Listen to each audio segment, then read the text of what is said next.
Dans l'assemblée des saints, assoiffé je me tiens, que ton onction descende sur moi. Conscient que mon destin est dans le creux de ta main, que ton onction descende sur moi. Je suis disposé, assoiffé, que ton onction descende sur moi. Je suis disposé, assoiffé, que ton onction descende sur moi.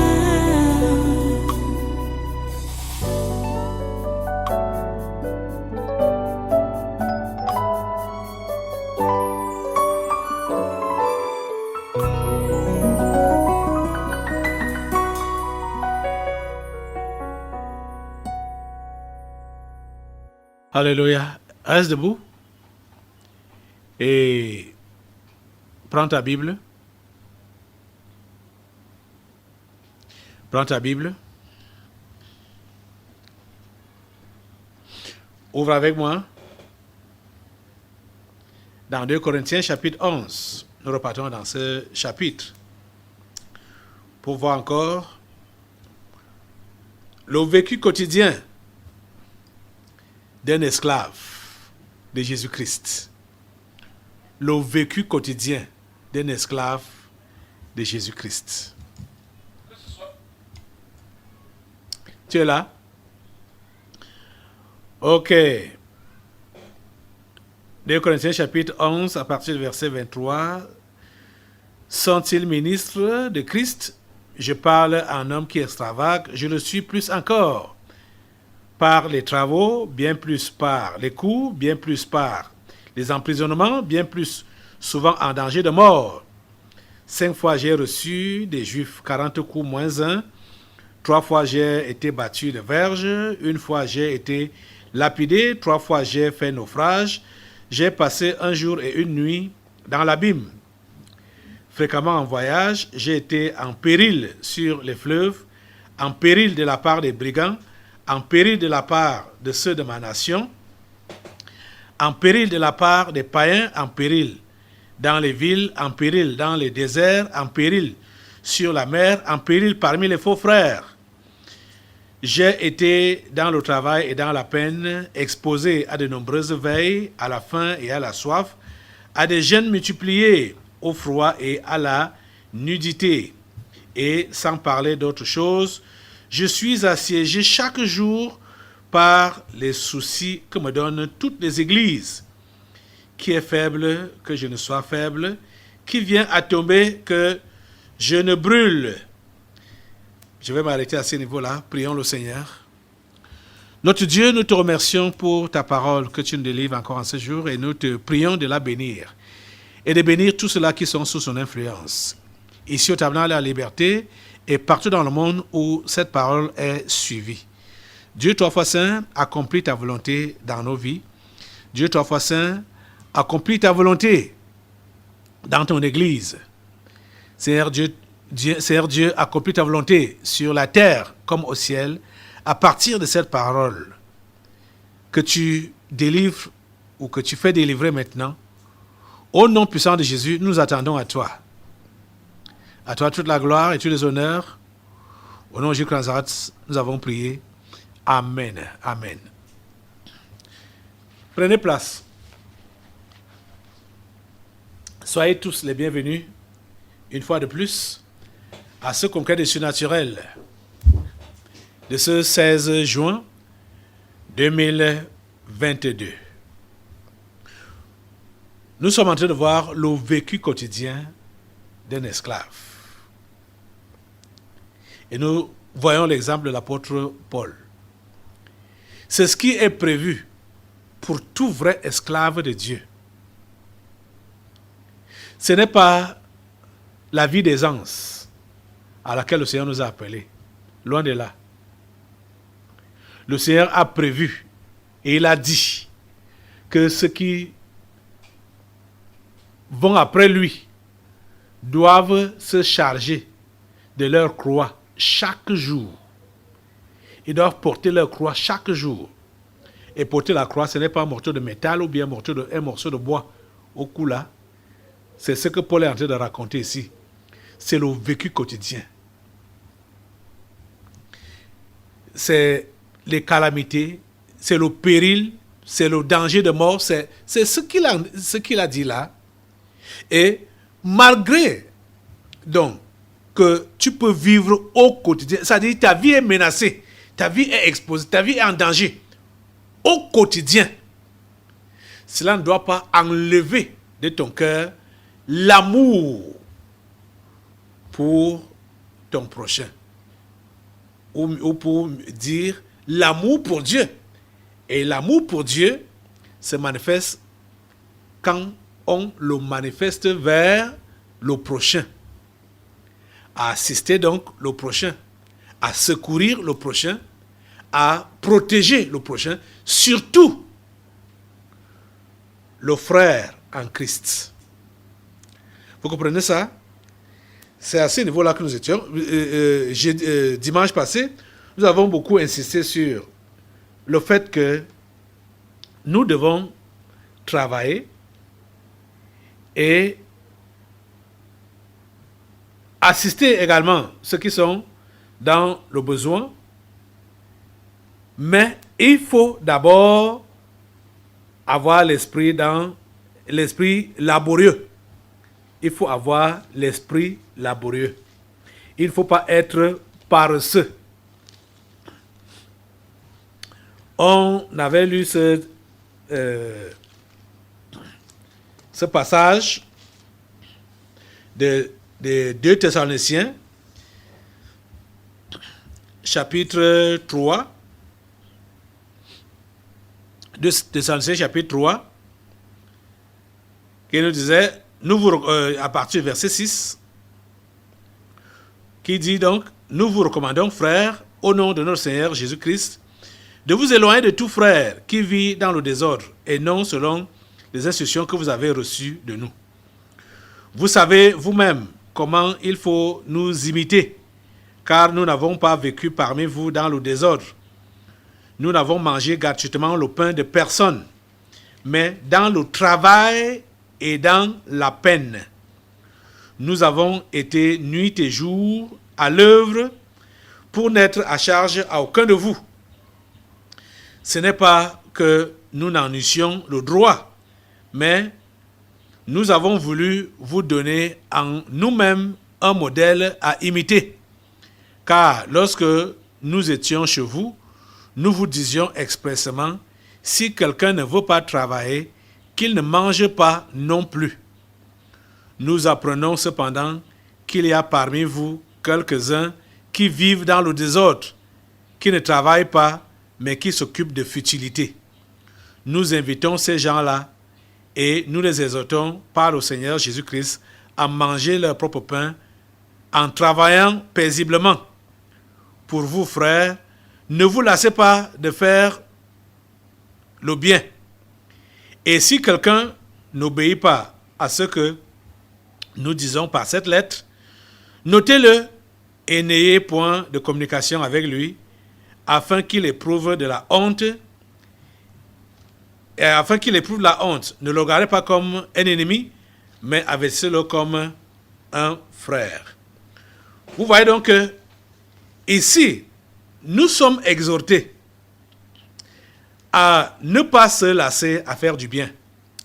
Verset 13 de 2 Thessaloniciens 3 a dit que pour vous, frères, ne vous lassez pas de faire le bien. Donc, ce n'est pas parce que, par exemple, tu as été meurtri par des faux frères que tu vas conclure qu'il n'y a plus de bons frères quelque part. Et fermer donc la porte de ton cœur par rapport à l'assistance que tu peux apporter à celui qui est dans le besoin. C'est pas comme ça. La Bible dit qu'on ne doit pas se lasser de faire du bien. On ne doit pas se lasser. C'est pas parce que tu as trop souffert. Nous mangeons tous à la sueur de notre front.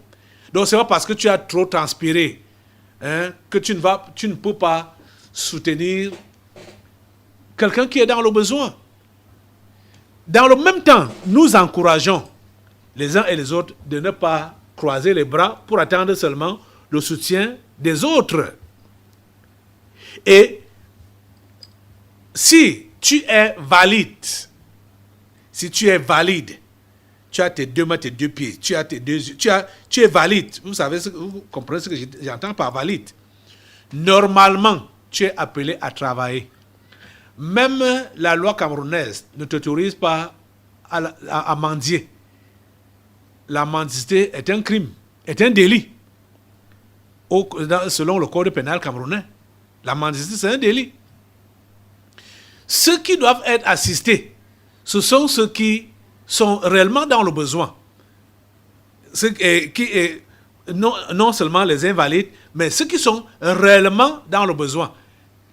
Et on comprend que même Jésus a réitéré ce qui avait déjà été dit dans Deutéronome au chapitre 15, qu'il y aura toujours des indigents parmi nous. Mais en tant que chrétien, il faut comprendre que tu dois travailler. Même si tu es indigent, si tu n'es pas invalide, travaille. Travaille. La mendicité n'est pas encouragée. Travaille. Ça dit, si tu es réellement indigent, on peut t'aider à te relever, on peut te soutenir. Mais toute personne, tout chrétien est encouragé au travail. C'est ça que nous voyons dans 2 Thessaloniciens qu'on a lu là. Tout le monde est encouragé. Ceux qui ne travaillent pas sont des désordonnés. C'est ça qui est dit ici. Dans 2 Thessaloniciens qu'on a lu là.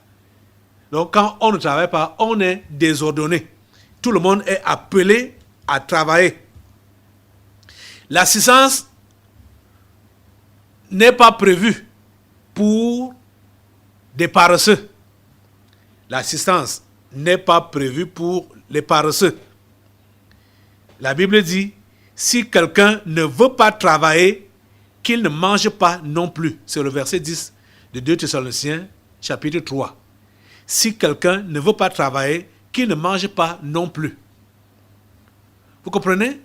Bon, mais il peut arriver que certains travaillent, mais les charges qu'ils ont ou les revenus qu'ils ont ne suffisent pas pour qu'ils puissent réellement joindre les 2 bouts, comme vous parlez. Vous comprenez? Ceux-là, s'ils nous les voyons dans le besoin, il faut les assister. Je vais encore prendre l'exemple de ces 2 sœurs. Elisabeth et l'autre là, s'appelle comment là? La maman de Poka là. Catherine. Hein? Les 2 rentrent de la prière ensemble. L'une a un besoin de 100 francs pour acheter la tomate, aller faire son bouillon ou sa sauce. L'autre lui refuse 100 francs pour prétendre que est-ce que tu as demandé au pasteur? Est-ce que tu as écrit au pasteur? Ça, c'est quel genre d'histoire? Hein? Ça, c'est la chicheté. C'est-à-dire, derrière sa chicheté, et elle met le pasteur devant. Hein?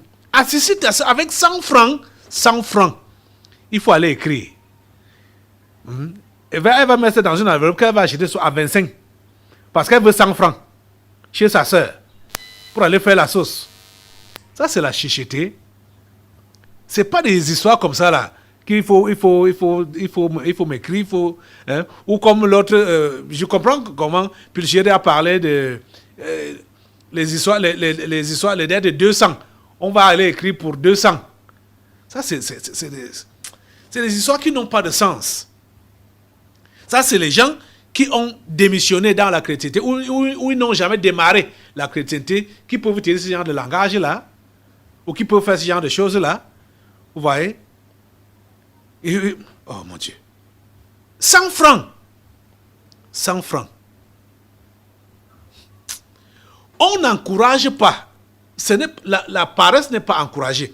La mendicité n'est pas encouragée. Mais si tu es chrétien et tu as tes frères et tes sœurs qui sont avec toi dans l'église, tu peux voir celui ou celle qui est dans le besoin. Quand on a refusé l'histoire des dons, l'histoire des dons, c'est des dons qui sont des appâts qu'on n'accepte pas. On sait que ça va arriver là. Que les gens vont utiliser, et les gens utilisent les dons pour piéger les autres. Et on a vu ça ici. On a compris pendant le temps de nettoyage que le Seigneur nous donne. Parce que nous, on est encore dans ce processus-là. Hein? C'est pour cela que je parle maintenant pour éclairer tous les aspects. Hein? Vous voyez, quelqu'un qui s'arrange à faire des cadeaux spéciaux à un autre, dans le but d'attirer son attention, dans le but de gagner son cœur, dans le but même de séduire, c'est ça là qui est mauvais. C'est ça qui est mauvais, c'est ça qui n'est pas accepté. Et il faut être vigilant pour ne pas tomber dans ce genre de piège-là. La Bible a dit ceci. Allons dans 1 Jean. Allons dans 1 Jean au chapitre 3. Je vais aller directement au verset 17 là. Avant de revenir au verset 16. Et il dit, si quelqu'un possède les biens du monde et que, voyant son frère dans le besoin, il possède les biens du monde, voyant son frère dans le besoin, tu n'as même pas besoin qu'il te demande, mais tu sais, tu connais son état. Elisabeth là, connaît l'état même de Catherine depuis, non? C'est des femmes qui se connaissent depuis longtemps, avant de venir même ici au tabernacle de la liberté. Hein? Il dit, si quelqu'un possède les biens du monde et que, voyant son frère dans le besoin, lui ferme ses entrailles, comment l'amour de Dieu demeure-t-il en lui? Donc, c'est celui qui est celui qui a les biens, qui a dans l'abondance, qui a des biens, qui voit celui qui est dans le besoin et qui subvient à ses besoins. Vous voyez? Donc, celui qui est dans le besoin, ça ne s'ignore pas. Et quand on en a assez, ça ne s'ignore pas. Et vous allez voir que Jean-Baptiste, le prophète Jean-Baptiste, avait même prêché que si tu as seulement 2 tuniques, donne une à celui qui n'en a pas, celui qui est dans le besoin. Tu n'en as que 2, c'est vrai, mais lui n'a rien du tout. Et tu peux remarquer ça, tu peux observer ça. Vous voyez? Et on vous a dit ici que si vous avez remarqué un besoin, faites le geste.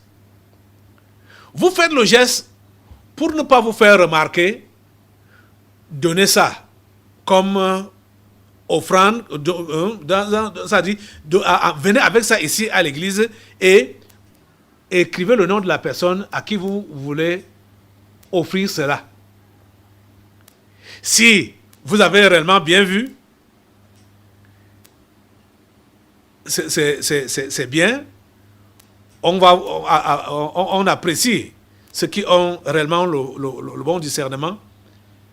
Mais s'il s'agit d'assister ceux qui sont dans le besoin financièrement, assister, hein, je ne parle pas de dépannage, de 100 francs, 500, machin, tout ça. Je parle d'assistance.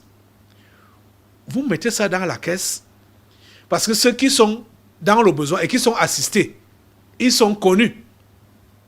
Ils sont connus et on les assiste régulièrement Donc, n'essayez pas d'aller tisser des relations personnelles avec vos dons ou d'aller chercher les faveurs avec vos dons. En ce qui concerne les dépannages, ça là, vous-même, vous savez qui est dans le besoin, qui peut être dans le besoin et qui ne l'est pas. Si vous en avez, dépannez celui qui est dans le besoin, sans prétendre à cause de votre chicheté pour dire que est-ce que tu as demandé au pasteur pour un dépannage. Je parle bien de dépannage. Pour un dépannage, est-ce que tu as écrit au pasteur? Ce n'est pas dans ce sens-là que le pasteur a dit d'écrire. C'est quand vous avez les vraies transactions. Parce que il y a des gens qui m'ont informé des centaines de mille qu'on leur devait, alors que je n'ai pas été au courant de comment ça a marché pour arriver là. Là-bas, ce sont des transactions qu'il faut que le pasteur soit au courant. Mais s'il s'agit de dépannage, vous avez vraiment un cœur d'amour. Vous êtes en train de manger, et l'autre n'a pas à manger. Ou quelqu'un vous soumet son petit problème de nourriture, de manger. Vous allez demander à la personne d'aller écrire. Oh mon Dieu. Aide ces gens à comprendre. Jean a dit, dans 1 Jean 3 là, à partir du verset 16, je reprends donc la lecture par là-bas là, il dit, nous avons connu l'amour en ce qu'il a donné sa vie pour nous. Nous aussi, nous devons donner notre vie pour les frères. Si quelqu'un possède les biens du monde et que, voyant son frère dans le besoin, il lui ferme ses entrailles, comment l'amour de Dieu demeure-t-il en lui? Petits enfants, n'aimons pas en parole et avec la langue, mais en action et avec vérité. Par là, nous connaîtrons que nous sommes de la vérité et nous rassurerons nos cœurs devant lui. Allons également dans Jacques au chapitre 2, verset 15. Jacques chapitre 2, verset 15. Oh, les amis, que le Seigneur vous aide. Il y a également une sœur de la diaspora qui m'a écrit là-dessus comment son autre frère a mal compris que une sœur ait envoyé le crédit à sa sœur. Ils ont mal compris. Il a mal compris. Il s'agit de frère Florent de Natitengu, je crois. La sœur Bonnie a reçu un petit crédit de 1000 francs. 1000 francs. Le frère Florent n'a pas bien digéré ça. Il n'a pas compris ça. Ça, c'est des dépannages qui ne demandent pas, ça ne coûte rien. Puisqu'elle a remarqué que sa sœur n'était plus connectée pour suivre les cultes en direct. Elle a imaginé que peut-être c'est un problème de crédit. Ça, il faut être spontané pour venir en aide à ton frère. Et je vous demande de le faire. Ceux de la diaspora, vous remarquez que tel n'est plus assidu au programme. Il faut vous enquérir et envoyer-lui le crédit. Peut-être il n'a pas assez de crédit pour assister au culte toute la journée, puisque nos cultes, comme ça met long là. Donc, le frère Florent a mal compris. La sœur Zénab m'a écrit pour me dire ça. Donc, ce n'est pas dans ce sens-là. Vous voyez, pour dépanner vos frères, dépanner vos sœurs, dépanner quelqu'un, ça ne demande rien, ça ne coûte rien. Ça ne coûte rien. En péril parmi les faux frères. Et comment tu vas donc faire quand c'est réellement un faux? C'est pas parce que nous allons rencontrer le faux, ou nous allons être frappés par des faux, qu'on va cesser de faire du bien. Jamais. Vous comprenez ça? Allons, j'ai dit Jacques chapitre 2, verset 15. Jacques chapitre 2, ok. À partir du verset 14 même. Jacques chapitre 2, à partir du verset 14. Et là, Jacques pose la question. Mes frères, que sert-il à quelqu'un de dire qu'il a la foi s'il n'a pas les œuvres? La foi peut-elle le sauver? Verset 15. Si un frère ou une sœur sont nus et manquent de la nourriture de chaque jour, vous voyez que ça précise bien un frère ou une sœur. Tu dois connaître qui est ton frère et qui est ta sœur. Parce que le bien qu'on doit faire aux gens commence d'abord dans l'église. C'est d'abord aux frères et aux sœurs qu'on doit faire du bien, avant ceux du dehors. Vous comprenez?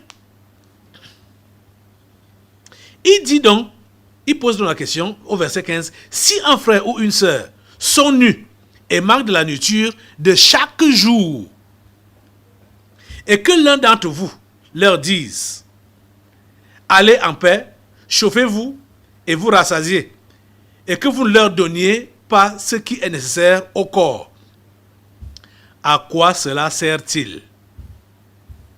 Vous comprenez? Vous allez démontrer quelle foi dans ce cas-là. Vous savez très bien la condition des uns et des autres, ou de l'un ou de l'autre. Vous connaissez bien leurs conditions. Vous êtes dans la possibilité de les aider. Mais vous fermez leur cœur. Je veux dire, vous fermez votre cœur pour dire que il faut qu'il écrive ou qu'elle écrive au pasteur pour que tu lui donnes à manger ou que tu l'aides, tu lui payes le taxi. Il faut d'abord... Ça, c'est quelle histoire? Que le Seigneur vous aide. Ou que tu donnes le crédit.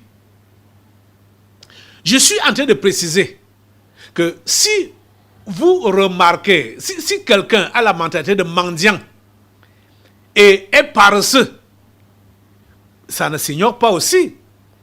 Le mendiant, le paresseux, ces gens-là ne s'ignorent pas. On les connaît.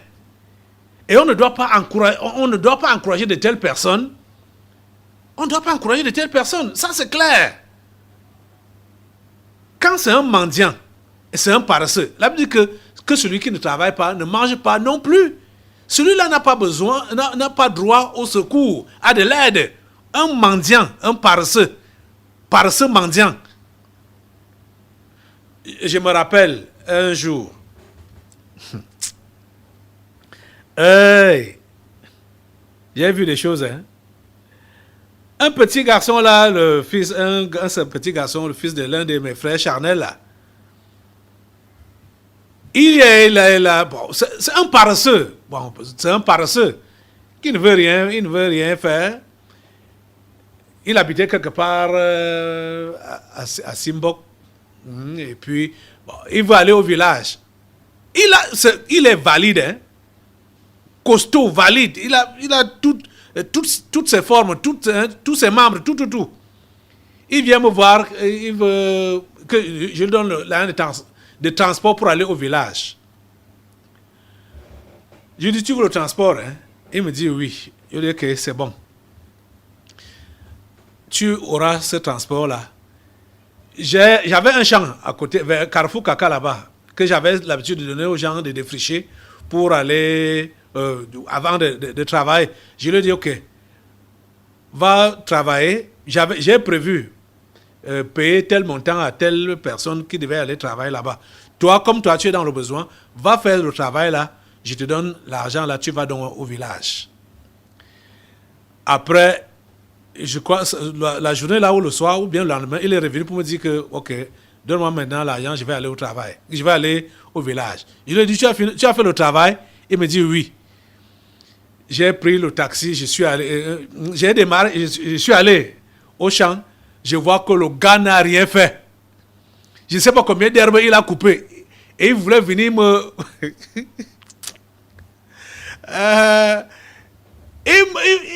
il voulait me frapper. Je pars voir, il n'a rien fait. Je suis revenu. Il dit que tu as dit que tu as travaillé. Je suis allé vérifier, j'ai vu que tu n'as rien fait. Tu sauras comment toi tu vas trouver l'argent là pour aller au village. Il y a des paresseux comme ça là. Donc, si tu le connais, tu connais un paresseux, il vient te demander de l'aide, donne-lui du travail, donne-lui quelque chose à faire. C'est mieux comme ça. C'est-à-dire, il vient même comme ça là, tu es à la maison, tu dis ok, donne-lui soit les habits à laver ou bien le sol à laver, donne-lui du travail avant de lui donner donc, ce qu'il veut là, soit à manger ou bien des panaches ou à rien de transport, donne-lui d'abord du travail. Il y a des paresseux, il ne faut pas les encourager. Je vous dis la pure vérité, il ne faut pas encourager les paresseux. Ce n'est même pas moi qui le dis, c'est la Bible qui l'a dit. Il ne faut pas encourager les paresseux. Vous comprenez ça? Il ne faut pas les encourager. Je déteste les paresseux. Ça, ce n'est pas des gens à encourager. Alors, mais il faut que vous puissiez comprendre très bien ce que la Bible dit. La Bible précise que c'est des frères et des sœurs qu'on doit aider. Ça précise bien. Si un frère ou une sœur sont nus et manquent de la nourriture de chaque jour, un frère et une sœur sont nus et manquent de la nourriture de chaque jour, déjà ici là, il faut comprendre pourquoi ils manquent de la nourriture de chaque jour. Sont-ils indigents ou sont-ils paresseux? S'ils sont indigents, ça c'est, il faut bien observer cela, regarder cela. S'ils sont indigents, il faut les assister. Ça c'est clair. Mais s'ils sont paresseux, et c'est à cause de la paresse qu'ils manquent la nourriture de chaque jour, encourage-les à travailler. Et si tu as du travail à leur donner, donne-leur du travail. Vous comprenez? Mais il y a également, avant de continuer les commentaires, je vais encore vous lire un autre passage dans Galates. Vous voyez, il y a tellement beaucoup de versets qui soutiennent ces choses. Hein, ce que j'enseigne là. Hein. Il y a tellement beaucoup de versets. Galates chapitre 6. Galates chapitre 6.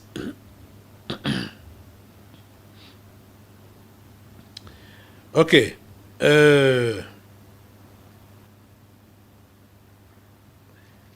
Galates chapitre 6. Verset... On peut commencer la lecture à quel verset là? Hein?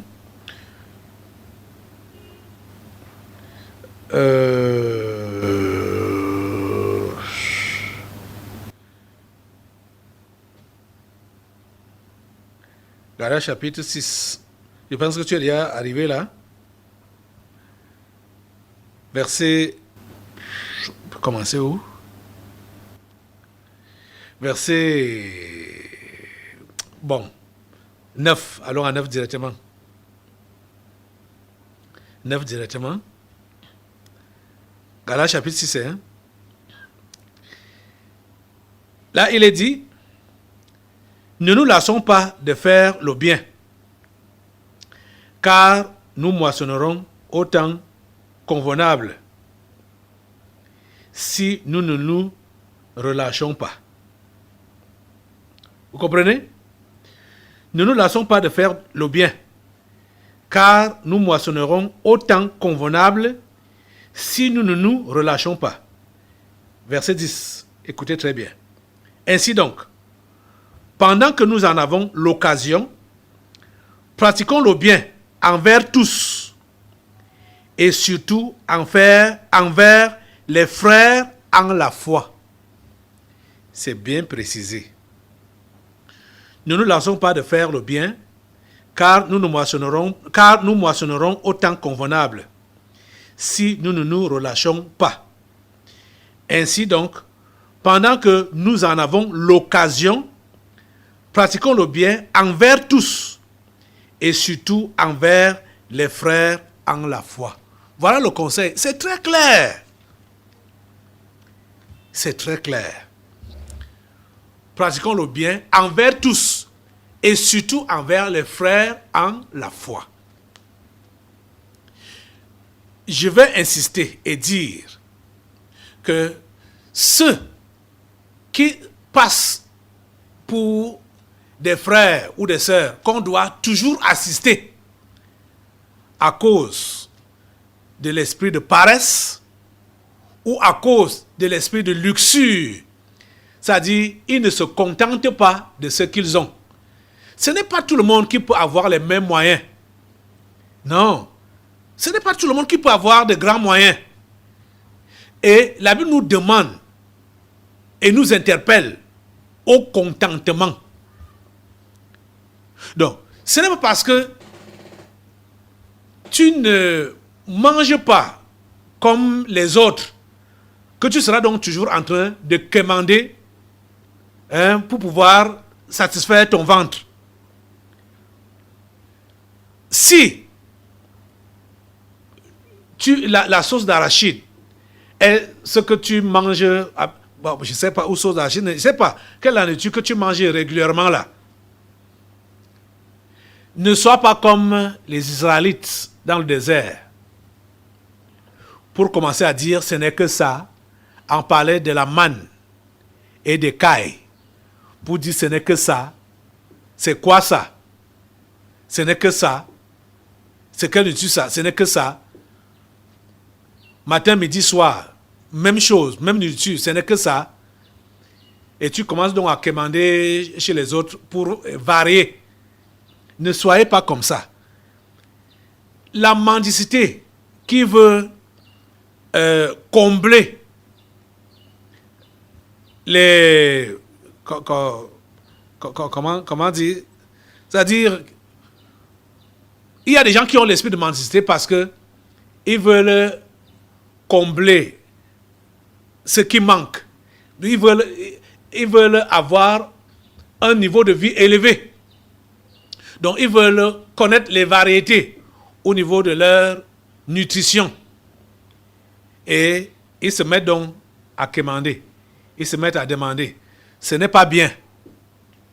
Le style là n'est pas bien non plus. Vous comprenez? Les Israélites ont fait 40 années en ne mangeant que, j'utilise votre langage, en ne mangeant que les cailles et la manne. 40 ans. Mais pendant toutes ces années, ils n'ont pas eu des maux d'estomac parce que la nourriture était mauvaise. Ils n'ont pas maigri parce qu'il n'y avait pas les vitamines dans la nourriture, il n'y avait pas de variété, il n'y avait pas d'entrée, il n'y avait pas le plat de résistance, il n'y avait pas de sortie. Ils ont fait 40 ans en ne mangeant que les cailles et la manne. Ils étaient tous en forme robuste et en bonne santé. Eux tous. Et vous savez la raison pour laquelle ils étaient en santé? C'est parce que la parole de Dieu était au milieu d'eux. Vous comprenez? Donc, ceux-là, à cause de l'envie d'avoir une grande vie, ils vont se réduire aux mendiants. Parce qu'ils ne sont pas satisfaits de ce qu'ils sont en train de manger ou de leurs vêtements. Ils vont commencer à mendier. Ce n'est pas bien. Vous savez, l'histoire de mendicité là, c'est un état d'esprit. C'est pas parce qu'on n'a pas forcément soit de quoi manger ou de quoi s'habiller. Mais c'est parce que certains estiment que ce qu'ils ont là ne leur suffit pas. Ce n'est pas comme pour les autres. Ou soit ça ne leur suffit pas, ou bien ce n'est pas comme pour les autres. Où ils voudraient aussi avoir la variété. Et ils se mettent à mendier. Et ils se mettent à pécher comme ça. C'est un péché. Quand toi, tu vas satisfaire à leurs besoins, donc eux, ils sont en train de vouloir pécher contre Dieu parce qu'ils ne sont pas contents, ils ne sont pas satisfaits de ce que Dieu leur a donné, et toi, tu vas être d'accord avec eux en leur donnant donc ça, tu es en train de participer à leur péché. Vous comprenez? On est en train de rencontrer les besoins au lieu de satisfaire les goûts des uns et des autres. La générosité est là pour combler ou rencontrer les besoins et non pour satisfaire les goûts des uns et des autres. Et non pour satisfaire les appétits des uns et des autres. Et non pour satisfaire les mises des uns et des autres. La générosité, c'est pour combler le besoin, c'est pour répondre aux besoins, le besoin pressant. Dans l'assemblée des saints, assoiffé je me tiens, que ton onction descende sur moi. Conscient que mon destin est dans le creux de ta main, que ton onction descende sur moi. Je suis